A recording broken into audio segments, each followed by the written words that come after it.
Bismillahirrahmanirrahim. Assalamualaikum warahmatullahi wabarakatuh. Alhamdulillahirabbil alamin wa bihi nasta'in ala umuridin wa dunya wal akhirin. Asyhadu an la ilaha illallah wa asyhadu anna Muhammadan abduhu wa rasuluh. Allahumma shalli ala sayyidina wa maulana Muhammad wa ala alihi wa sahbihi ajma'in. Qala Allah Ta'ala fil Qur'anil Karim, Rabbi shrah li sadri wa yassir li amri wahlul 'uqdatam min lisani yafqahu. Rasulullah sallallahu alaihi wasallam, thalabul ilmi faridatun ala kulli muslimin wa muslimatin. Yang kami hormati pengurus Kecamatan Grogak, yang sebelum kita mulai membaca, terlebih dahulu kita tawasul kepada Rasulullah sallallahu alaihi wasallam. Ila hadrat Nabi Mustafa Sayyidina Muhammad Sayyidil Anam wa lisairil anbiya'i wa sahabati wal qarabati wa tabi'in wa tam. Samsul arifin wa sunaka asal samsul arifin wa sunila ya Ahmad wa il asad wa sunila dafir munawwar wa sunila dafir jazuli wa sunila Tuan Guru Jan Abdul Majid Al-Fansuri wa sunila Habib Ali bin Umar Bapake wa khususan ila Hussein Rami Jombang la Abbasiyad Abdul Latif. Lillahi Fatiha. A'udzu billahi minasy syaithanir rajim. Bismillahirrahmanirrahim. Alhamdulillahi rabbil alamin arrahmanir rahim maliki yaumiddin. Iyyaka na'budu wa iyyaka nasta'in ihdinas siratal mustaqim. Nanti insyaallah kalau malam Jumat bagi kaum santri jam 10 masih selid ya. Bagi kaum santri. Kalau bagi kaum yang lain kayaknya sudah terlalu malam. Kita kembali ke lanjutan kitab daripada Aqidatul Awam yang kemarin kita sudah membaca muqaddimah daripada nazaman kitab Aqidatul Awam ini, dan kita lanjutkan. Bismillahirrahmanirrahim. Iradatun sam'un basar hayatunil ilmu kalamun istamar.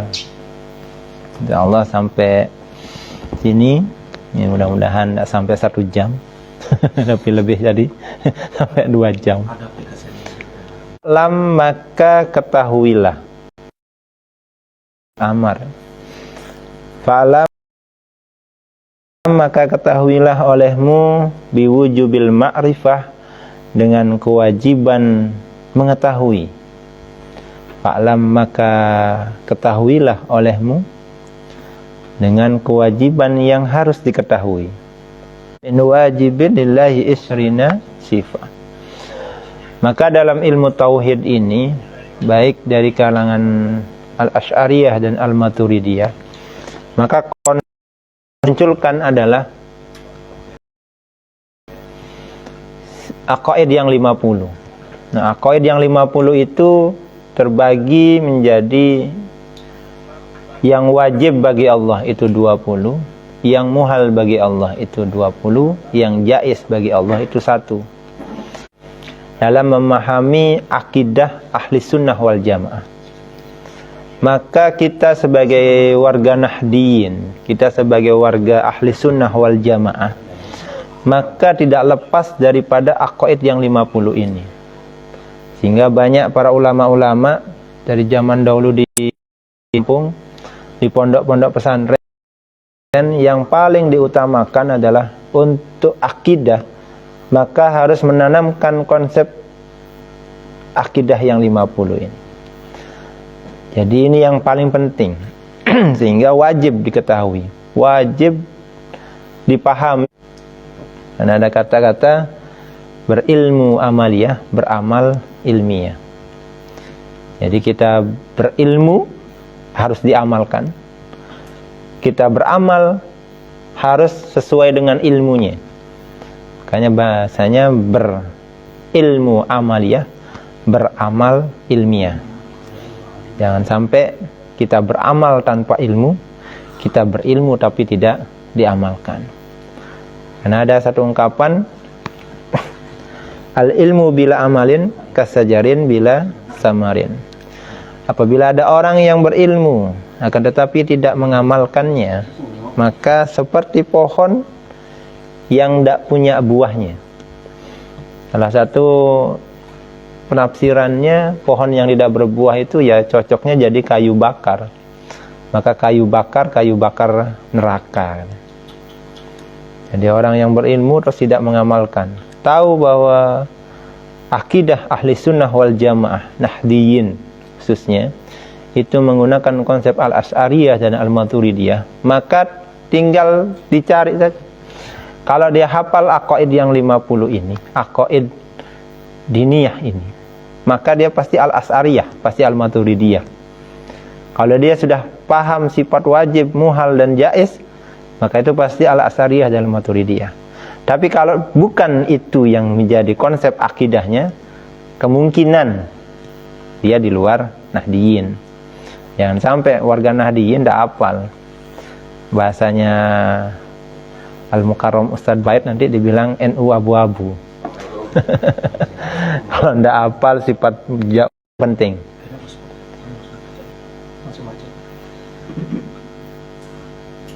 Maka kita di sini sekarang kita mulai membaca yang pertama, yaitu al-jazmu, itu teguh, kuat, yang cocok, yang sesuai dengan kenyataan berdasarkan dalil. Kita kuat berpegangan, kita kuat berpegang teguh yang sesuai bagi mukhalifun lil khalqi bil itlaqi. Wallahu, maka adapun Allah, maka Allah maujudun. Allah itu punya sifat maujud, ada. Sebagai Nahdiyin khususnya, sebagai umat Islam, kita yakin seyakin-yakinnya bahwa sesungguhnya Allah itu ada, Allah itu maujud. Bahasanya Gus Bah, tidak mungkin sesuatu yang ada diciptakan oleh ketiadaan. Maka sesuatu yang ada pasti ada yang mengadakan. Siapa yang mengadakan? Yaitu Allah. Fallahu maujudun, Allah itu ada, wujud. Dalam Al-Quran banyak sekali dalil yang mengatakan bahwa Allah itu ada. La ilaha illa ana, banyak. Subhanallah, itu ada banyak dalilnya. Allah itu mengatakan dirinya qasamawat. Kita meyakini Allah itu ada, tenang.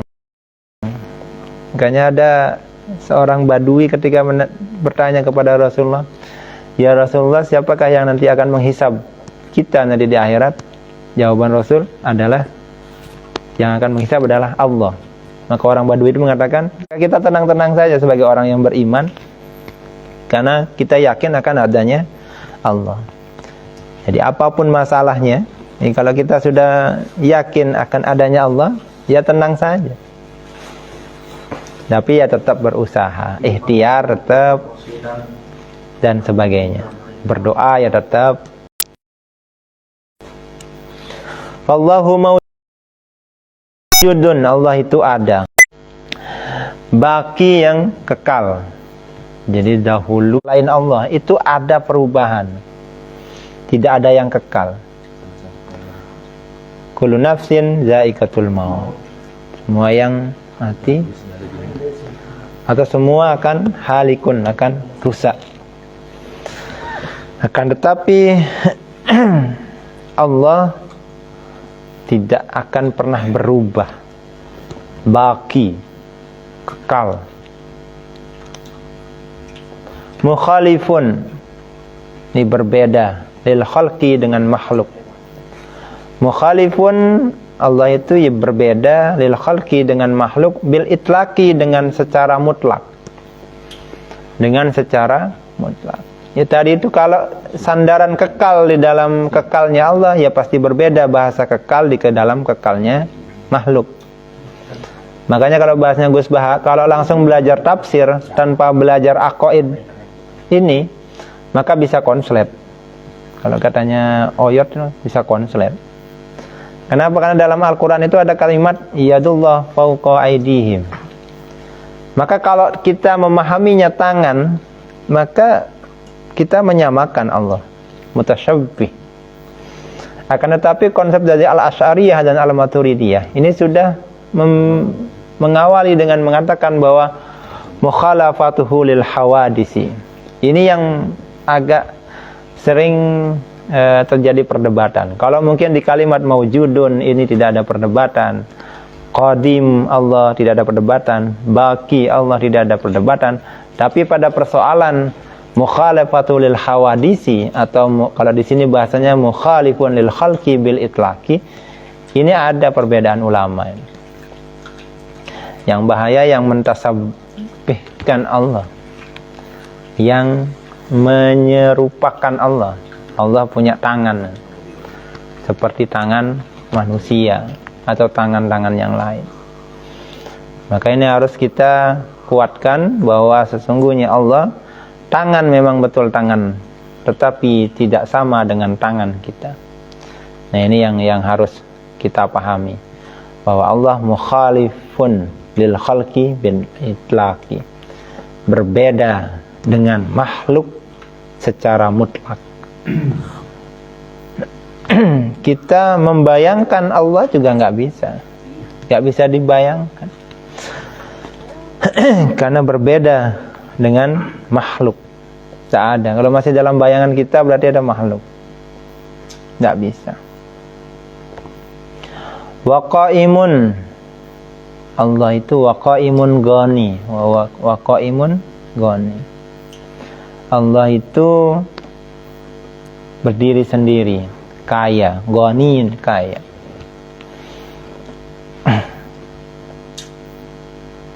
Mukhalafatul lil hawadisi qiyamuhu binafsihi. Tidak ada Allah itu perlu bantuan, tidak ada. Jadi kalau makhluk itu semuanya perlu bantuan. Kita ya perlu bantuan. Ya paling sederhana, ya makan, yang nanam padi ya ada, yang panen ada, yang ngirim padi ke sini ada, yang masak ada, perlu kompor lagi nyari siapa yang buat. Banyak yang membantu kita mau makan satu suap nasi. Mau makan satu suap nasi itu banyak. Mau kopi, mau bikin kopi itu dari nanam kopi bertahun-tahun, habis itu panen dan sebagainya. Kalau kita ihtiyajuhu, kita membutuhkan kepada yang lain. Tapi kalau Allah waqaimun ghani atau qiyamuhu binafsihi, tidak ada. Tidak ada yang membantu Allah. Artinya Allah bisa berdiri sendiri. Ini luar biasa.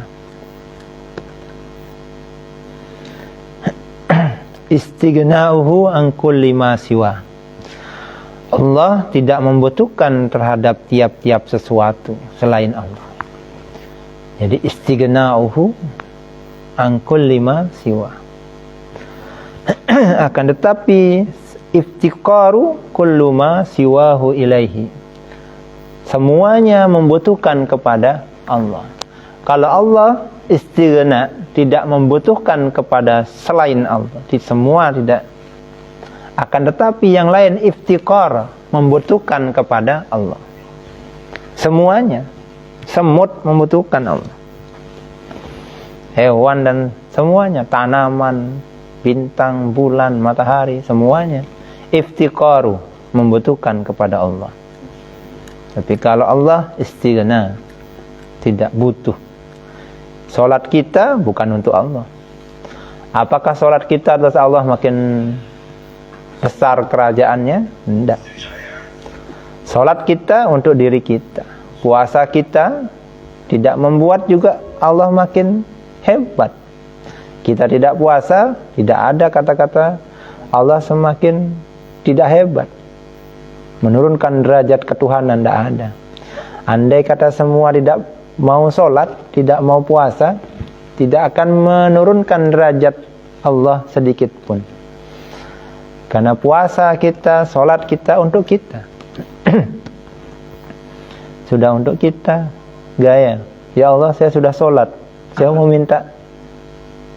Kalau bebas minta istri lagi. Sholat untuk dirinya masih minta. Kalau Luqman sudah minta udah dikabulkan. Kalau Luqman ketua PAJ ini minta udah dikabulkan sama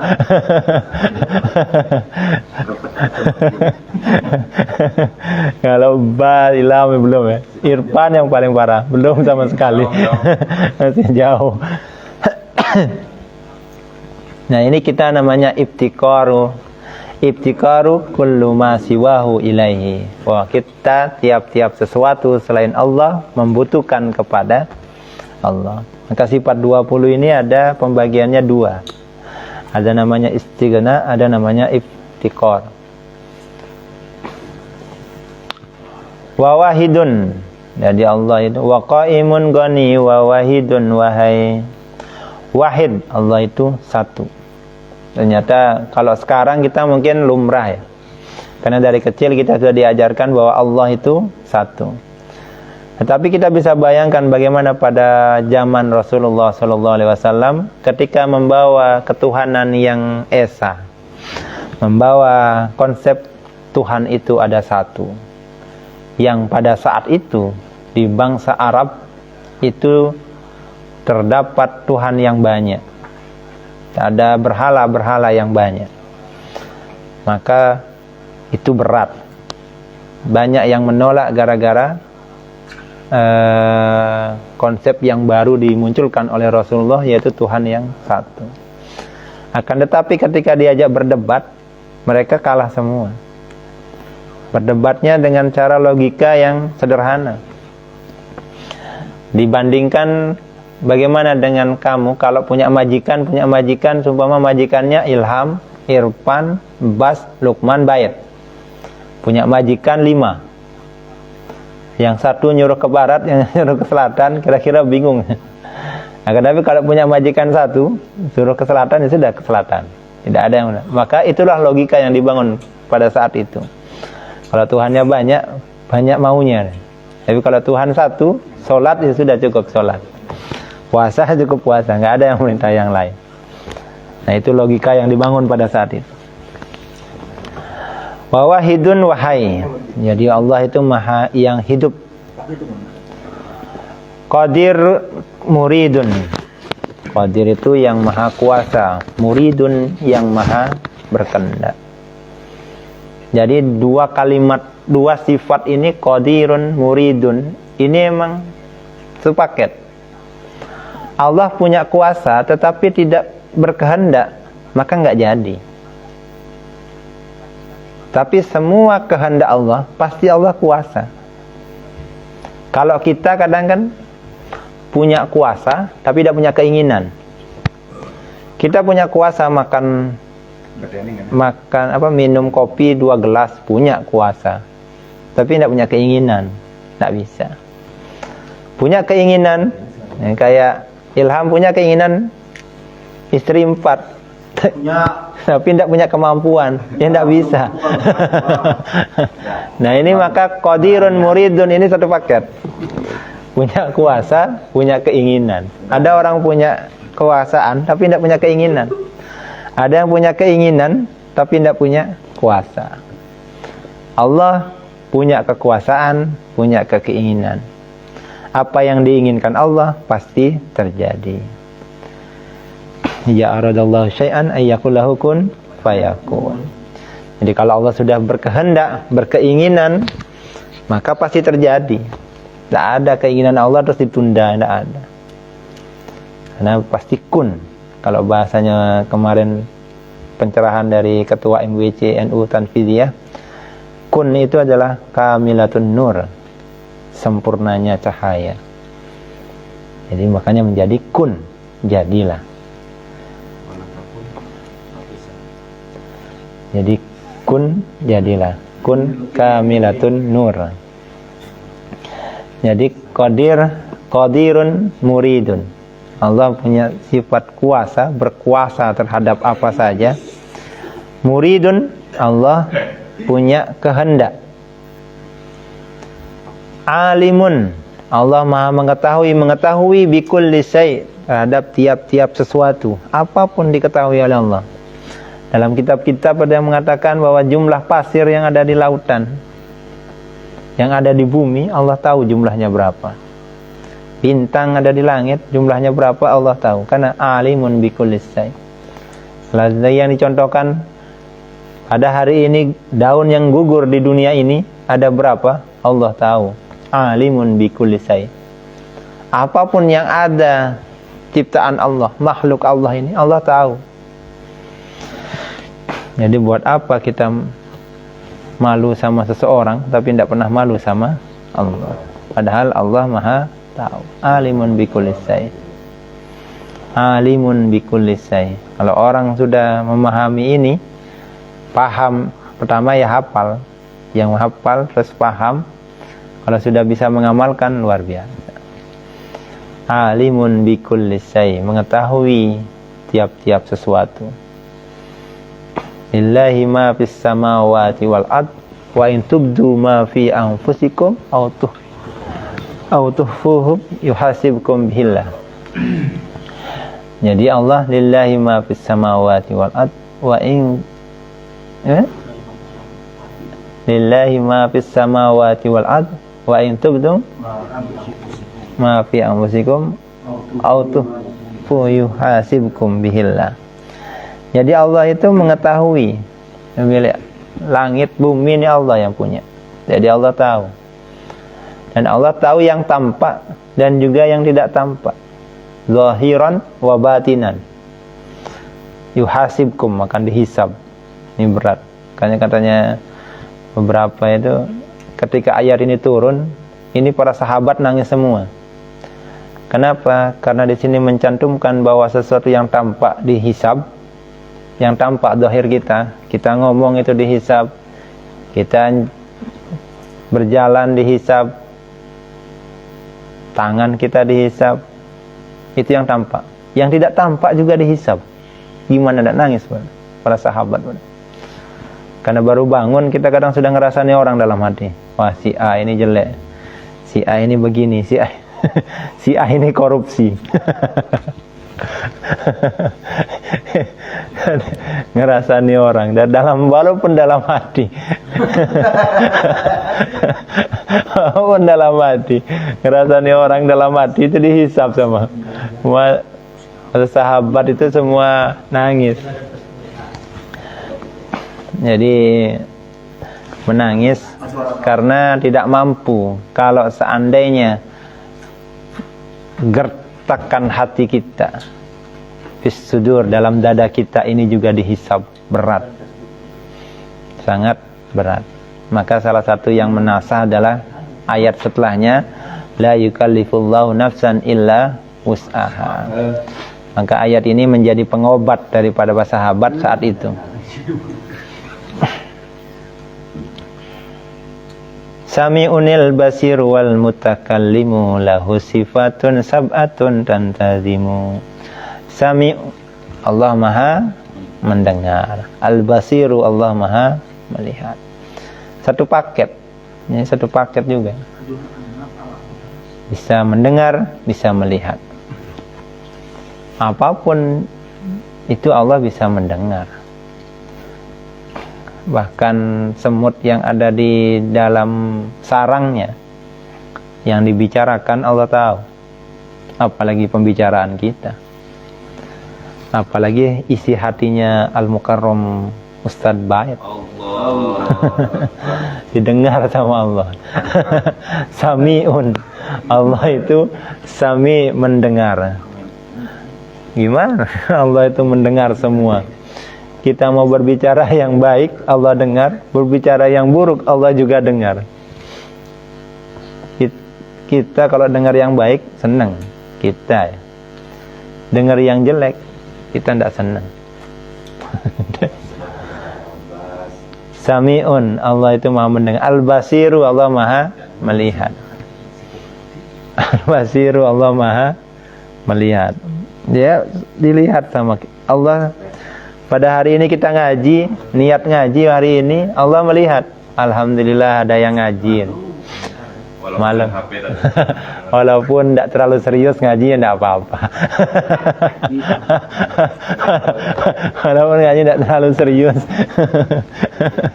Kajiannya penting hadir, niat ngaji. Karena dalam Habib Mahdi buat status itu, yang penting niat kita bagus. Ya, Habib Umar yang penting niat bagus, niat soleh, maka akan dicatat. Yang penting niat ini penting. Yang penting kemarin niatnya ngaji, bukan lihat sandal.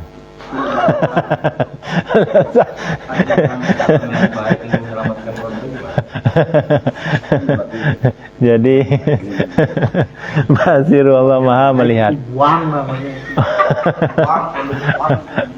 Wal mutakallimu, Allah berbicara, Maha bertakallam, bicara. Cuman yang berat kan kalau dalam definisi itu kalamullah itu bila sautin wala harfin, tanpa suara, tanpa huruf. Bila sautin wala harfin, tanpa suara, gimana ya? Kita nggak bisa membayangkan. Makanya perlu ada penerjemah. Siapa penerjemahnya? Malaikat Jibril. Ini penerjemah. Karena kalau ini tidak ada suara, apa? Suara tidak ada, huruf tidak ada. Itu kalamullah. Al-Quran itu sudah terjemahan apa namanya? Sudah Nabi Muhammad dan Malaikat Jibril. Apa bahasanya? Ya tetap itu adalah kalamullah. Tetapi yang asli dari Allah itu adalah bila sautin wala harfin. Kenapa? Karena memang mukhalifun lil khalqi bil itlaqi. Karena memang Allah ini adalah berbeda dengan makhluknya secara mutlak. Mendengarnya Allah beda dengan mendengarnya kita. Melihatnya Allah berbeda dengan melihatnya kita. Tidak bisa dibayangkan. Kalau kita melihat mungkin hanya sebatas sampai tembok. Tapi Allah melihat semuanya. Mendengarnya Allah semua bisa didengar. Lahu sifatun sab'atun tantazimu. Lahu adalah tetap kepunyaan Allah. Sifatun, beberapa sifat. Sab'atun yang 7. Tantazimu yang agung, yang berurutan. Jadi ini di sini disebutkan terlebih dahulu yang jadi ada pembagian itu, ada nafsiyah, ada salbiyah, ada ma'ani, ada maknawiyah. Nah di sini disebutkan yang terlebih dahulu maknawiyahnya. Ma'aninya belakangan. Artinya sama. Faqudratun iradatun sam'un basar hayatunil ilmu kalamun istamar. Faqudratun iradatun, Allah itu kuasa, Allah itu berkehendak. Ini sudah tadi mungkin penjelasannya bahwa sesungguhnya Allah punya kuasa dan Allah juga punya kehendak. Apapun yang dikehendaki Allah pasti terjadi. Karena Allah punya kuasa. Makanya ada kata-kata ana uridu wa anta turidu wallahu lima yurid. Wallahu lima yurid. Jadi kita punya kehendak. Kalian semua punya kehendak. Ilham punya keinginan. Saya punya keinginan. Irfan punya keinginan. Akan tetapi keinginan yang berlaku adalah keinginannya Allah. Maka bahasanya adalah ana uridu wa anta turidu wallahu lima yurid. Sekuat apapun keinginan kita, sehebat apapun kita berusaha mewujudkan keinginan kita, maka tidak bisa mengalahkan akan keinginan Allah. Ya itu tadi, Ilham ingin punya istri 4, tapi karena belum tidak diingini oleh Allah, ya tidak. Nanti kalau keluar itu keinginan.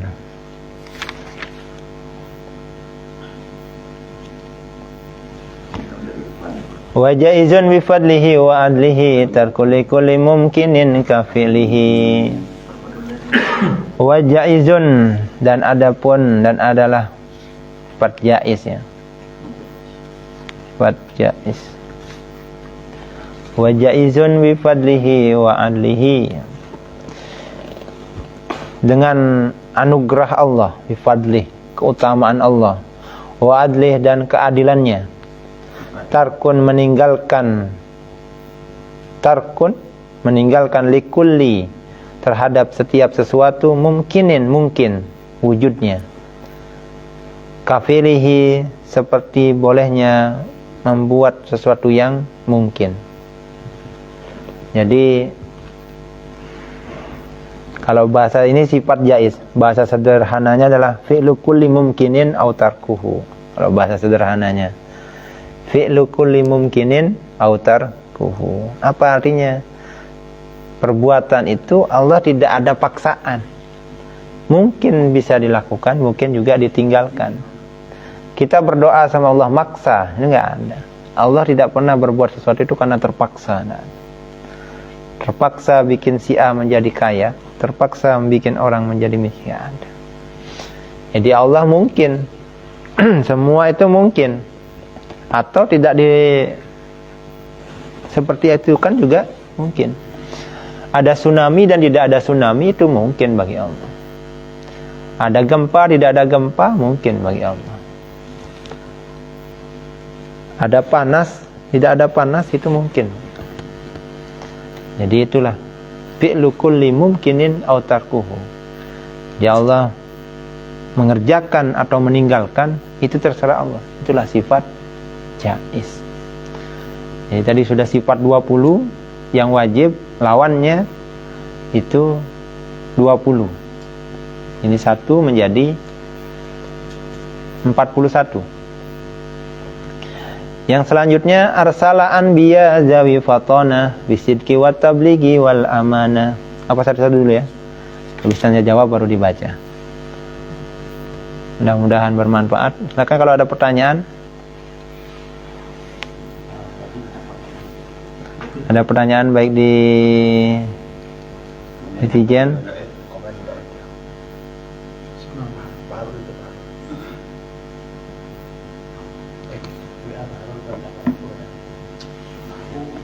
Ada pertanyaan?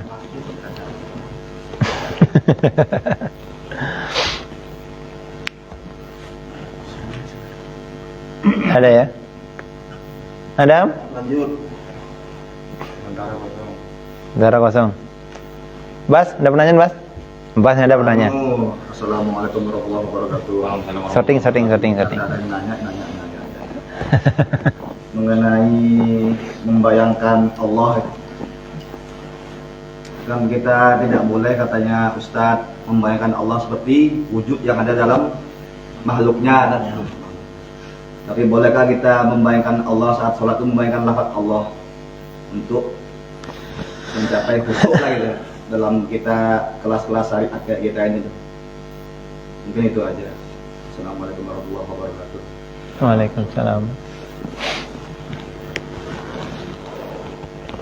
Makin malam makin panas. Kopi dulu.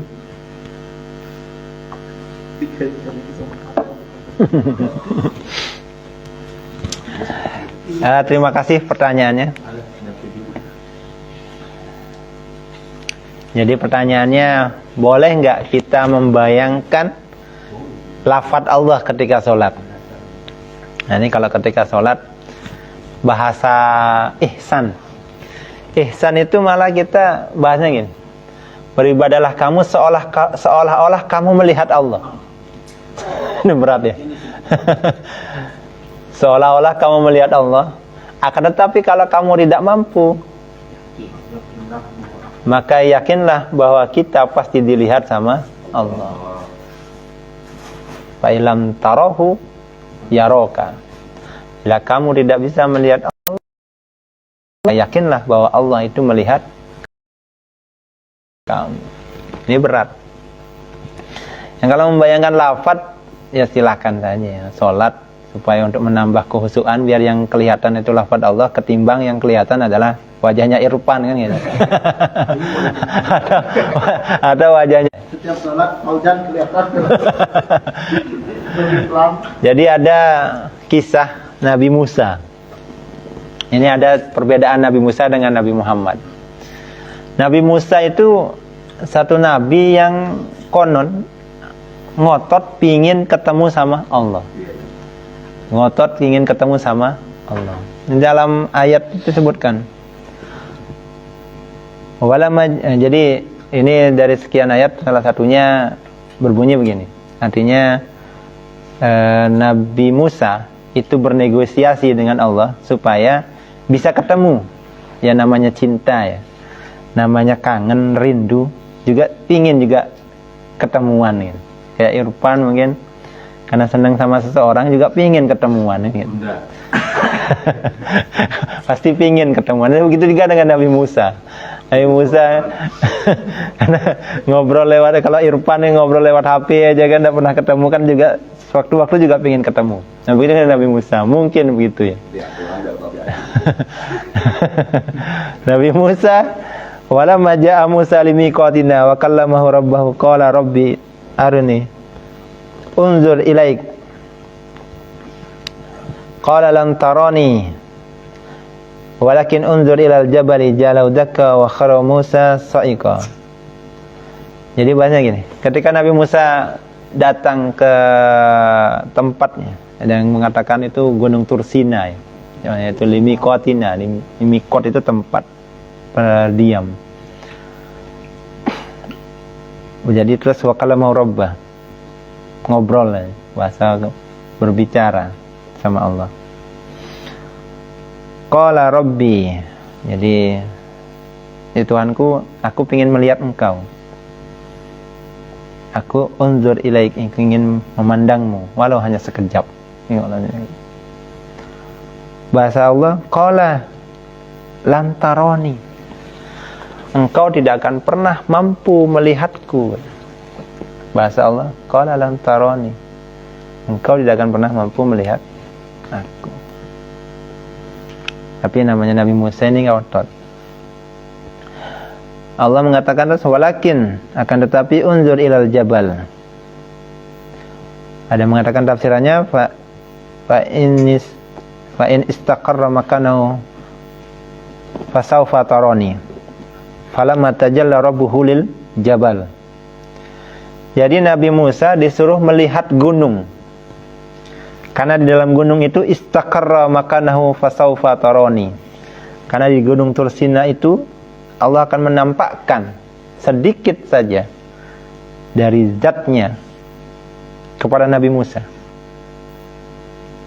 Falamma tajalla rabbuhu lil jabal, ketika Allah menampakkan dirinya sedikit saja. Kalau bahasa waktu itu kayak Mustafa Sirat ceramah di Sukorejo, itu baru menunjukkan satu sedikit ujung jari, apa rasanya, seujung kuku saja,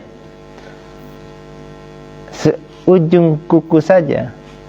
Nabi Musa sudah daka wa khara Musa sa'iqa. Nabi Musa itu langsung pingsan.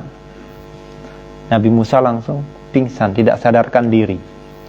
Baru melihat sedikit saja nur daripada nurnya Allah, itu sudah langsung pingsan. Ini Nabi Musa ya. Nabi Musa ini yang sudah ngobrol biasa dengan Allah, itu ketemu dikit saja, itu nggak mampu. Bahkan gunung itu katanya langsung meledak. Baru saja menampakkan sedikit saja di gunung itu bergetar. Bergetarnya sangat luar biasa. Falamma afaqa qala subhanaka tubtu ilaika wa ana awwalul mu'minin. Maka ketika Nabi Musa itu terbangun, tersadarkan diri, langsung mengatakan subhanaka, maha suci engkau ya Allah. Sadar. Tubtu, saya bertobat ilaika kepadamu. Tobat, tak lagi berpikir macam-macam. Wa ana awalul mu'minin, sesungguhnya saya adalah orang yang pertama beriman, termasuk orang-orang yang beriman. Ini pernyataan Nabi Musa, di dalam Al-Quran disebutkan. Jadi kalau ada orang sekarang Sekarang kalau ada orang, saya sudah pernah bertemu dengan Tuhan, wah itu pasti bohong. Pasti berbohong. Karena sekelas Nabi Musa nggak mampu. Sekelas Nabi Musa nggak mampu. Oh, saya sudah pernah melihat Tuhan. Wah, hebat sekali. Melihat. Tidak ada yang mampu. Yang mampu siapa? Yang mampu adalah Sayyidul Wujud, Nabi kita Nabi Muhammad sallallahu alaihi wasallam. Tidak didatangi akan tetapi Nabi Muhammad mendatangi. Ketika apa? Ketika Isra dan Mi'raj. Ini luar biasa Nabi. Nabi kita Nabi Muhammad luar biasa. Karena kekasihnya kekasih. Paling dikasih. Jadi luar biasa. Nabi Muhammad nur ala nur. Cahaya di atas cahaya. Memuji Nabi Muhammad tidak akan pernah habis. Karena cahaya daripada Nabi kita Nabi Muhammad sallallahu alaihi wasallam. Yang bisa yang berhadapan langsung hanya Nabi Muhammad. Malaikat Jibril baru mau masuk ruangan saja udah nggak mampu, belum mau berhadapan langsung. Mau masuk, kalau seandainya malaikat Jibril lagi selangkah saja maju, langsung jisimnya malaikat Jibril yang konon sayapnya itu dari ujung bumi ke ujung bumi, satu sayapnya malaikat Jibril. Masuk lagi satu langkah saja itu hangus semua jisimnya. Tapi Nabi Muhammad tidak hanya satu langkah, tetapi langsung sampai kepada Allah Subhanahu wa ta'ala, berhadapan langsung. Ini hebatnya Nabi Muhammad. Maka orang-orang yang sudah sampai ke tingkatan itu, para ulama-ulama sufi mengatakan sesungguhnya tujuan daripadanya hanya mampu sampai kepada tingkat berhadapan dengan Allah. Ulama-ulama mengatakan Nabi Muhammad ini luar biasa karena sudah sampai kepada tujuan, tapi Nabi Muhammad itu turun lagi, turun ke bumi lagi. Nah, yang dicari adalah tujuannya adalah bertemu dengan Allah. Nah, nikmat yang paling nikmat itu adalah bertemu dengan Allah. Nabi Muhammad sudah pernah merasakan. Nabi Muhammad konon diceritakan buru-buru pingin balik. Kenapa? Ingin memberitahu kepada umatnya bahwa bertemu dengan Allah itu adalah luar biasa nikmat. Jadi pingin cepat-cepat balik. Ingin menyampaikan kepada umat bahwa melaksanakan ibadah sholat. Karena sholat salah satunya adalah mi'rajullah. Alhamdulillah. Ini mungkin itu jawaban singkatnya. Jadi tentang bagaimana bertemu dengan Allah, melihat Allah, memandang bagaimana Allah. Jadi ada kisah. Kalau kita ya Kanggo sudah yang bagian pasti Allah melihat kita. Udah yakin ya, Allah pasti melihat apa yang menjadi kebaikan kita. Dan kita juga membuat keburukan, Allah pasti lihat. Tidak usah sampai ke tingkatan musyahadah kita bisa melihat Allah, tidak usah. Berat, kasusnya berat. Nah, tapi cukup Allah yaraka, pasti akan melihatmu. Sudah cukup. Ya, kalau kita ya sudah syariat artinya menjalankan perintah Allah, sholat, puasa, kita yakin Allah melihat kita, pede lah, kita pede. Irfan lagi dilihat sama pacarnya kan, waduh, baik sekali, sholatnya rapi, ngajinya, waduh, semangat luar biasa. Kalau lagi ada pacarnya, kalau ngebang suaranya luar biasa, azannya lantang sekali. Nah begitulah kita ketika kita dilihat sama Allah, kita pede, oh, dilihat sama Allah. Ya, yang terbaik kita lakukan. Karena udah pasti. Tapi kalau pacar itu kan belum tentu kan. Pacarnya Irfan kan ya kalau dengerin kan. Kalau pas pakai handset tidak kedengeran suaranya Irfan.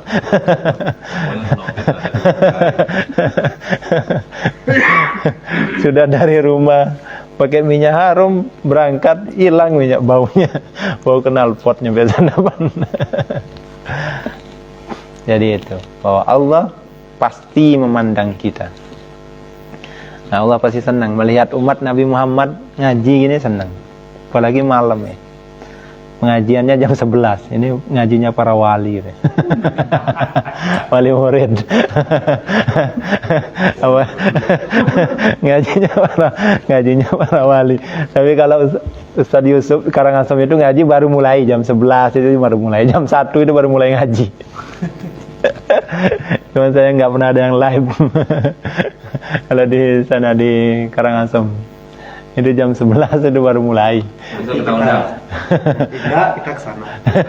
Di sini sekiranya di jam 1. Kalau di sana baru mulai jam 11, baru mulai jam 1 baru mulai. Kalau WA baru mulai ngaji.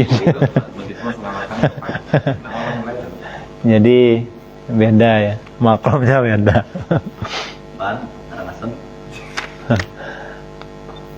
Ya, kita habisin dulu sampai nanti minggu depan kita bab Rasul, kita bab ini dulu. Sifat Rasul dulu. Arsala anbiya zawi fatona bisidki wa tablighi wal amanah wa jaizun fi haqqi min aradi bi ghairi naqsin ka khafifil maradi ismatuhum kasairil malaikah wajibatun wa fadlul malaikah.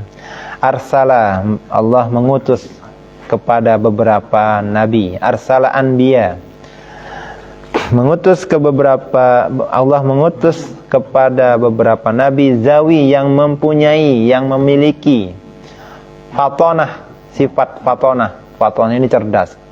Di dalam bait ini, dalam nazam ini, fatonah disebutkan terlebih dahulu untuk menyesuaikan nazaman. Bisidqi wa tablighi wal amanah. Sebetulnya kalau runtutannya adalah siddiq, amanah, tabligh, fatonah.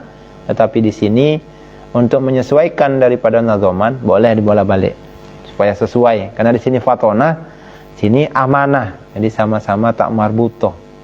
Ini kan nazamannya nazaman daripada Aqidatul Awam ini akhirannya itu sama semua. Wajah izun fi hakim min arodi bi ghairi naqsin ka khafifil marodi, sama-sama dot, sama-sama kasroh. Ismatuhum kasairil malaika wajibatun wa fadlu malaika, ini semua sama. Fatonah punya sifat cerdas, siddiq artinya jujur, tabligh artinya menyampaikan, amanah artinya dapat dipercaya. Kalau ada orang punya sifat 4 ini punya sifatnya sama dengan Nabi. berat. Fatonah cerdas. Jadi nggak ada Nabi itu bodoh, nggak ada. Makanya kalau ada yang mengatakan bahwa Nabi itu ummi dalam artian tidak bisa baca, maka salah satunya terbantahkan dengan yang mengatakan bahwa sifat wajib bagi Allah, sifat wajib bagi para utusan adalah fatonah. Dengan fatonah itu adalah cerdas. Nggak mungkin kan Nabi Muhammad itu nggak bisa baca. Cuman waktu ketika disuruh ayat turun Iqra, Nabi Muhammad mengatakan ma'ana biqori, itu sebatas sebagai ketawaduan Nabi Muhammad kepada malaikat Jibril. Jadi bukan berarti nggak bisa sama sekali baca. Nabi Muhammad itu fatonah, cerdas. Nggak ada Nabi itu nggak cerdas, nggak ada. Nggak ada Nabi itu blog-blogan, nggak ada.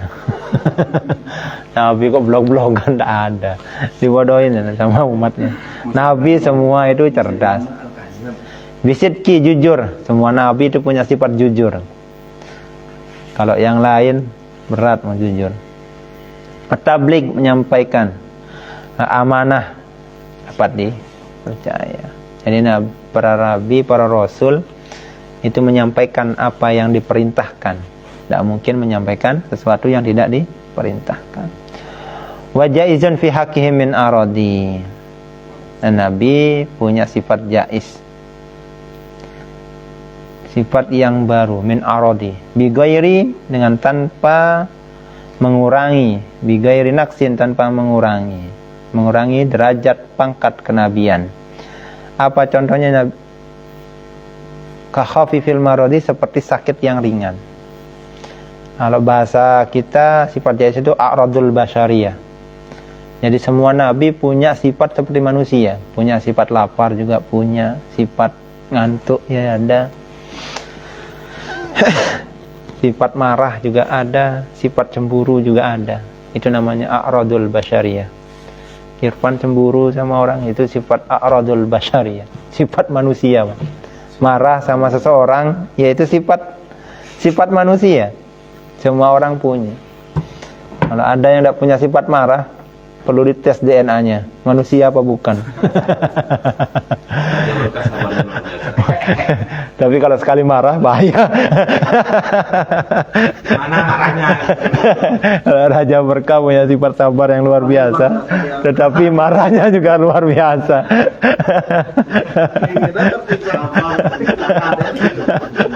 Jadi wali. Wali itu kalau udah marah, bahaya. Tsunami, doanya tsunami datang. Doanya para wali. Jadi sifat manusia. Akan tetapi sifat-sifatnya para nabi tidak. Ya makan ya tetap makan, sakit ya ada yang sakit, tapi tidak ada sampai mengurangi pangkat daripada kenabian. Ismatuhum kasairil malaika wajibatun wa fadlul malaika. Adapun terjaganya para nabi, jadi ismatuhum, jadi nabi ini semua terjaga. Kasairil malaika, seperti keseluruhan para malaikat. Jadi nabi dijaga oleh Allah. Seandainya pun nabi salah, itu dijaga oleh Allah. Maka ini yang sering kalau selain NU atau selain Nahdiyin itu kadang menyalahkan para nabi. Padahal nabi itu punya sifat ada ismatuhum, dijaga oleh Allah. Maksum, nabi itu maksum. Kan maksum, amin. Wajibatun itu wajib. Wa fadalu, dan perangai dan rasul fadl malaikah, para malaikat melebihi daripada malaikat. Jadi wa fadalu, dan memiliki keutamaan, memiliki kelebihan daripada para malaikat. Jadi nabi ini, mobil khusus Nabi Muhammad itu adalah pangkatnya lebih tinggi daripada para malaikat. Juga para nabi yang lain memiliki pangkat yang lebih tinggi daripada yang lain. Wal mustahilu dzikuli wajibi fahwad li khamsina bihukmin wajibi. Wal mustahilu, dan adapun sifat muhal, dzikuli wajibin, ialah kebalikan dari setiap sifat yang wajib. Fahfad, maka jagalah li khamsina, kepada 50 sifat, bihukmin wajibin, dengan hukumnya yang wajib. Maka para ulama Nahdiyin, para ulama kita itu betul-betul menjaga sifat yang 50 ini, 50 sifat ini. Karena memang ini adalah warisan daripada Al-Asy'ariyah, konsep daripada Al-Asy'ariyah. Mudah-mudahan kajian kita malam hari ini tentang sifat daripada sifat Rasul dan sifat Allah dan sifat Rasul ini menjadi tambahan ilmu kita. Amin. Hingga juga menambah keimanan kita semua. Amin. Allahumma amin. Ada pertanyaan lagi? Tidak ada ya? Mungkin ada yang sulit dari saya tadi. Oh iya. Waalaikumsalam. Waalaikumsalam warahmatullahi wabarakatuh. Jadi pengalaman saya selama beribadah itu pernah kita mendengar khusyuk dalam sholat. Tadi dijelaskan begitu ceritanya para Rasulullah Allah, Nabi Musa itu yang melihat itu belum sampai pada yang diinginkan, tetapi baru hanya diperlihatkan beberapa sedikit pun zat Allah itu sudah tidak sanggup melihat. Terus yang saya tanyakan di sini adalah kita khusyuk dalam sholat, apakah khusyuk dalam sholat itu kita ataupun kita sedang mencari titik di mana kenyamanan kita dalam sholat. Mungkin yang saya maksud di sini adalah fokus khusyuk kita dalam sholat, karena sering berjalan itu. Waalaikumsalam warahmatullahi wabarakatuh. Terima kasih disampaikan. Ini terkait masalah khusyuk dalam beribadah, khusyuk dalam sholat. Yang paling sederhana, khusyuk dalam sholat itu, kita itu menjalankan syarat rukun sholat itu sudah selesai. Persoalan kita diganggu sama iblis pasti. Takbir kita lupa kadang, pasti. Karena memang sholat ini adalah jaminannya luar biasa. Maka kita sudah cukup definisi daripada sholat. Muftatahatun bit takbir wa muhtatamatun bit taslim. Kita membuka sholat itu dengan takbir dan menutupnya dengan salam. Bisyara itu mahsusatin, dengan syarat-syarat yang khusus. Jadi dengan syarat-syarat yang khusus. Sehingga itu sudah cukup. Tidak perlu kita, kalau bahasanya bas itu, sukma husuk, tidak usah. Sukma husuk, tidak usah. Karena orang sukma husuk itu sebetulnya sesungguhnya tidak husuk. Orang yang sukma husuk, orang yang mencoba untuk husuk sesungguhnya tidak husuk. Makanya Gus Baha itu bilang, bagaimana caranya sholat itu paling cepat enak. Jadi mau diganggu sama iblis itu sudah nggak jadi. Kenapa? Karena sudah selesai. Ini sanadnya dari Gus Baha. Jadi bagaimana biar khusyuk? Yang pertama, salah satunya adalah sholat berjamaah. Karena sholat berjamaah itu nilainya adalah khusyuk. Nilainya pasti khusyuk. Belajar sholat khusyuk itu yang pertama, syarat rukun terpenuhi. Tidak sampai kepada melakukan makruhnya sholat, tetapi sunnah-sunnah sholat itu dijalankan. Ada sunnah abad, ada sunnah hayat, itu dijalankan. Dan juga itu yang pertama. Yang kedua, bagaimana memaknai daripada sholat. Ketika takbir mengucapkan Allahu Akbar, itu bukan untuk demo, tetapi betul-betul mengagungkan daripada kalimat Allahu Akbar, bahwa Allah Maha Besar. Allah Maha Besar, kita ini Maha Kecil. Nah, itu yang dimaksud. Kalau sekarang kan enggak, dikit-dikit Allahu Akbar demo, Allahu Akbar mukul orang. Ya, seolah-olah kalimat Allahu Akbar itu adalah suatu statement untuk melakukan sebuah kekerasan. Yang terjadi di berbelahan dunia juga sama. Di ISIS itu ya begitu. Allahu Akbar nembak orang, Allahu Akbar ngebom, gorok orang. Seolah-olah kalimat Allahu Akbar menjadi statement sebagai stempel untuk melakukan sebuah kekerasan. Ini sangat dari kita sebagai Nahdiyin ya jangan.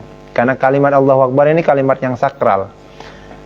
Dan itu hanya sekali pernah dilakukan oleh Bung Tomo, dan itu perintah daripada Hadratus Syekh Yasim Asy'ari. Itu perang, betul-betul perang melawan penjajah. Ini enggak, dikit-dikit Allahu Akbar, dikit-dikit Allahu Akbar. Dikira kalimat Allahu Akbar itu mainan ya, sama orang dengan bersumpah ya. Jadi itu bagaimana cara meningkatkan khusyukan? Yang pertama adalah syarat rukun terpenuhi. Setelah itu sunnah-sunnah daripada sholat dijalankan. Setelah itu memahami dalam kaidah sholat, makna-makna daripada kalimat-kalimat sholat. Maka insya Allah itu akan menemukan sebuah kekhusyukan. Maka kadang kita bisa khusyuk, kadang enggak, itu wajar. Tetapi asalkan kita sudah sesuai dengan syarat rukun, itu sudah masuk lah. Artinya kalau ditanya, kamu udah sholat? Sudah, gitu. Sudah melakukan syarat rukun daripada sholat. Nah, ini kita sebagai orang yang syariat. Kalau orang yang tarikat, hakikat dan marifat, itu beda lagi. Makomnya beda lagi. Ini masuk ke acai nanti. Hakikat, tarekat, hakikat dan marifat. Ini biar acai yang menjelaskan nanti. Jadi kalau kita orang-orang yang syariat cukup sudah melaksanakan itu. Sehingga nanti suatu saat kita akan menemukan sebuah kenikmatan dalam sholat. Kenikmatan dalam sholat itu salah satunya ketika kita mengucapkan salam, Assalamualaikum, kita mengucapkan kalimat Alhamdulillah. Kenapa mengucapkan alhamdulillah? Karena kita sudah diberikan kenikmatan oleh Allah berupa sholat. Sholat itu adalah berupa sebuah nikmat dari Allah. Kita sholat itu adalah sebuah nikmat dari Allah, sehingga kita ketika diberikan nikmat oleh Allah, kita mengucapkan kalimat alhamdulillah. Assalamualaikum, langsung dalam kita ucapkan secara jalan alhamdulillah. Jadi kita mendapatkan rezeki yang bernama sholat. Kita dapat sholat itu rezeki sangat luar biasa, lebih indah daripada Indah. itu sholat. Jadi sangat nikmat, sholat itu nikmat. Hingga Gus Baha mengatakan itu, kita ini hidup, cukup kita sebagai orang mukmin itu menunggu sholat aja. Malam ini kita tinggal nunggu sholat subuh. Jadi kita sambil ngaji, sambil berbuat kebaikan, ngapain? Lagi nunggu sholat subuh. Nanti subuh, setelah sholat subuh, melakukan sebuah kebaikan, ngapain? Kita lagi nunggu sholat duhur. Sholat duhur, nunggu sholat asar. Sehingga kita berstatus, ketika kita wafat seumpama, atau status kita selalu bahasanya menunggu sholat, bukan menunggu jawaban pacar. Menunggu sholat, Pan, bukan menungguin yang lain. Jadi menunggu sholat, sehingga selalu status kita hari ini adalah menunggu waktu sholat. Karena kita status kita menunggu, nah ini pasti luar biasa amal ibadah kita. Nah, ini dari Gus Baha. Jadi bagaimana khusyuk? Khusyuk cukup melaksanakan syarat, rukun, sunnah yang sudah diajarkan oleh para ulama-ulama kita. Insya Allah khusyuk. Dia ketemu akan sebuah kehusuan. Yang Sayyidina Ali di tes khusyuk nggak masuk adanya, Pan. Nah, tapi Sayyidina Ali itu kalau ketika panah, beliau nanti dicabut ketika sholat. Jadi sholat dicabut, tidak terasa.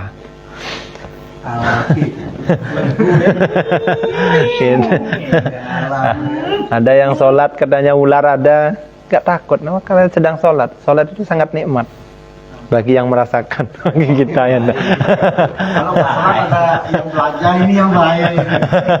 Pas boleh lu gak makan yang belajar, isi piring beli. Sholat itu luar biasa nikmat. Bagi yang merasakan, bagi kita ya biasa-biasa saja. Jadi, tapi kita tetap berusaha untuk menikmati sholat kita. Karena bahasanya kenangan terindah kita di dunia ini hanya sujud kepada Allah. Kalau kita udah pernah sujud kepada Allah, statusnya adalah kita orang mukmin yang pasti masuk surga. Amin.